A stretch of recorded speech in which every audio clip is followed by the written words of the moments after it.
যে পাইলটের হাতে দায়িত্ব থাকে আকাশে ভ্রমণ করা মানুষদের, সে পাইলটটি যদি নেশা করে উড়ান প্লেন, তখন কি করা যেতে পারে? ভারতের আকাশে তখন 137 যাত্রী আর 8 ক্রু।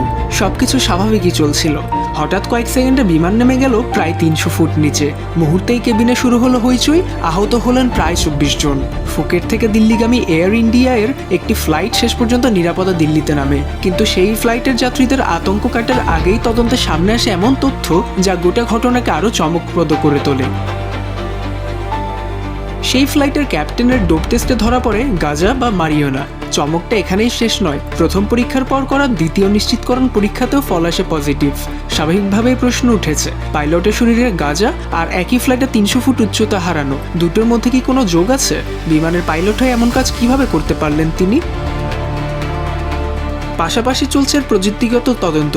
এয়ারবাসের প্রাথমিক বিশ্লেষণে দেখা গেছে প্রায় 4 সেকেন্ডের জন্য 3টি হাইড্রোলিক সিস্টেমে চাপের সমস্যা এবং গুরুত্বপূর্ণ ফ্লাইটের কন্ট্রোলগুলো হারানোর ইঙ্গিত রয়েছে।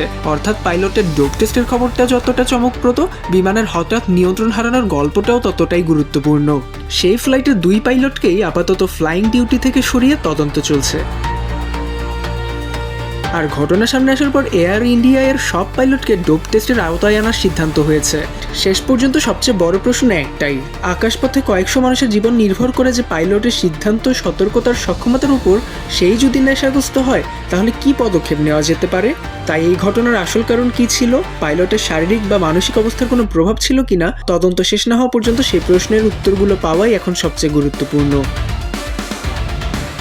ওমর ফারুক সাজ্জাদ, বাংলা টিভি।